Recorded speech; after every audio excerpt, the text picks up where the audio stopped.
നടൻ ധർമ്മജൻ ബോൾഗാട്ടി രണ്ടാമതും വിവാഹിതനായെന്ന വാർത്തയ്ക്ക് വലിയ സ്വീകാര്യതയാണ് ലഭിച്ചത്.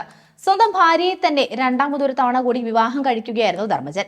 പെട്ടെന്നൊരു ദിവസം അങ്ങനെ ഒരു തീരുമാനം എടുത്തതിന്റെ പിന്നിലെ കാരണം എന്താണെന്ന് പല അഭിമുഖങ്ങളിലൂടെയും ധർമ്മജൻ പങ്കുവച്ചിരുന്നു. എന്നിട്ടും നാണമില്ലേ നിനക്ക് എന്ന ചോദ്യമാണ് പലരിൽ നിന്നും ഉണ്ടായതെന്ന് പറയുകയാണ് ധർമ്മജൻ ഇപ്പോൾ. അമ്മയുടെ യോഗത്തിന് പോയപ്പോഴേക്കും സുഹൃത്തുക്കളും ഒക്കെ തന്റെ വിവാഹത്തെക്കുറിച്ച് പറഞ്ഞതിനെ പറ്റി ഒരു പ്രമുഖ മാധ്യമത്തിന് നൽകിയ അഭിമുഖത്തിൽ ധർമ്മജൻ പറയുന്നു. താൻ കൂടി കമ്മിറ്റി അംഗമായിരുന്ന ദേവസ്വം ബോർഡ് അമ്പലത്തിൽ വെച്ചാണ് 16 വർഷം മുമ്പ് പെട്ടെന്നൊരു ദിവസം തന്റെ വിവാഹം നടത്തിയതെന്നാണ് ധർമ്മജൻ പറയുന്നത്. അന്ന് അമ്പലത്തിൽ വെച്ച് താലി കെട്ടിയെങ്കിലും വിവാഹം രജിസ്റ്റർ ചെയ്യാൻ വിട്ടുപോയി. മാത്രമല്ല കഴിഞ്ഞ 16 വർഷം ഇതൊന്നുമില്ലാതെ ജീവിക്കാൻ പറ്റുമെന്ന് തങ്ങൾ തെളിയിക്കുകയും ചെയ്തുവെന്നും ധർമ്മജൻ പറയുന്നു. പക്ഷേ ഇപ്പോൾ കുട്ടികളൊക്കെ വലുതായി വരികയാണ്.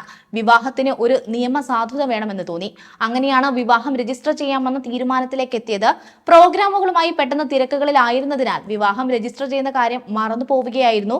അപ്പോഴും അമ്പലത്തിൽ രജിസ്റ്റർ ചെയ്ത രേഖ കയ്യിലുണ്ടല്ലോ എന്നൊരു ധൈര്യം ഉണ്ടായിരുന്നുവെന്നും, പക്ഷേ ചില ഔദ്യോഗിക കാര്യങ്ങളിൽ ആയതുകൊണ്ട് കാര്യം ഉണ്ടാകില്ലെന്ന് തിരിച്ചറിഞ്ഞപ്പോഴേക്കും വൈകിയെന്നും, ഇതറിഞ്ഞ പിഷാരടി ചോദിച്ചത് നീ ഇതുവരെ രജിസ്റ്റർ ചെയ്തിട്ടില്ലേ എന്നായിരുന്നുവെന്നും, അങ്ങനെയാണ് ഒന്നുകൂടി രജിസ്റ്റർ മാരേജ് നടത്താമെന്ന തീരുമാനത്തിലേക്ക് എത്തിയതെന്നും ധർമ്മജൻ പറയുന്നു. എന്നാൽ വിവാഹകാര്യം പുറത്തായതിന് പിന്നാലെ നിങ്ങൾക്ക് നാണമില്ലേ എന്ന് ചിലർ ചോദിച്ചു.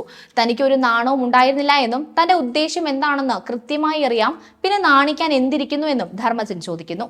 വിവാഹം കഴിഞ്ഞ് മണവാളനും മണവാട്ടിയുമായി നടക്കുന്ന സംഗതിയൊന്നുമില്ല. തങ്ങളുടെ പതിവായിട്ടുള്ള ജീവിതം തന്നെയാണ് തുടരുന്നത്. വിവാഹം രജിസ്റ്റർ ചെയ്യുന്നതടക്കം വെറുമൊരു മണിക്കൂർ നേരത്തെ പരിപാടിയിൽ ഒതുങ്ങുമെന്നാണ് കരുതിയത്. പക്ഷെ ഒരു ദിവസം നീണ്ടു നിന്നു എന്നത് മാത്രമാണ് അപ്രതീക്ഷിതമായി നടന്ന ഒരേ ഒരു കാര്യമെന്നും, അതിന് കാരണം മാധ്യമങ്ങൾ വീട്ടിലെത്തിയത് കൊണ്ടാണ്. ഇങ്ങനൊരു വിവാഹവുമായി ബന്ധപ്പെട്ട് മറ്റൊരു ചടങ്ങും പ്ലാനിൽ ഉണ്ടായിരുന്നില്ല. എന്നാൽ അതൊരു ചടങ്ങായി തീർത്തതും മാധ്യമങ്ങളാണെന്നും ധർമ്മജൻ പറയുന്നു. വിവാഹശേഷം അമ്മയുടെ ജനറൽ ബോഡിയിൽ സുഹൃത്തുക്കളും സഹപ്രവർത്തകരുമടക്കം എല്ലാവരും പോസിറ്റീവ് കമന്റുകളാണ് പറഞ്ഞതെന്നും, ചിലർ തന്നെ വിളിച്ച് വിവാഹം രജിസ്റ്റർ ചെയ്യാനുള്ള നടപടിക്രമങ്ങൾ അന്വേഷിച്ചു. തന്നെ പോലെ വിവാഹം ചെയ്തവരുണ്ടാകുമെന്നും, ഒരു രാജ്യാന്തര ട്രിപ്പ് പോകുമ്പോഴോ മറ്റോ ആകും ഇതൊരു നൂലാമാലയായി വരികയെന്നും ധർമ്മജൻ പറയുന്നു. അതേസമയം കുറച്ചു ദിവസങ്ങൾക്ക് മുമ്പ് ധർമ്മജൻ സോഷ്യൽ മീഡിയയിൽ പങ്കുവച്ച ഒരു ഫോട്ടോയും അതിൽ നൽകിയ അടിക്കുറിപ്പുമാണ് വൈറലായി മാറിയത്. ഭാര്യ അനുജയ്ക്കൊപ്പമുള്ള ഫോട്ടോയായിരുന്നു ധർമ്മജൻ പങ്കുവച്ചത്. എന്റെ ഭാര്യ വീണ്ടും വിവാഹിതയാകുന്നു എന്നായിരുന്നു അടിക്കുറിപ്പിലെ ആദ്യ വരി. എന്നാൽ വരൻ താൻ തന്നെയാണെന്നും മുഹൂർത്തം 9:30-നും 10:30-നും ഇടയിൽ എല്ലാവരുടെയും അനുഗ്രഹം ഉണ്ടാകണമെന്നുമാണ് ധർമ്മജൻ കുറിപ്പിലൂടെ ആവശ്യപ്പെട്ടത്. അതോടെ ധർമ്മജന്റെ പോസ്റ്റും വിവാഹവും എല്ലാം വലിയ രീതിയിൽ ചർച്ചയാവുകയായിരുന്നു.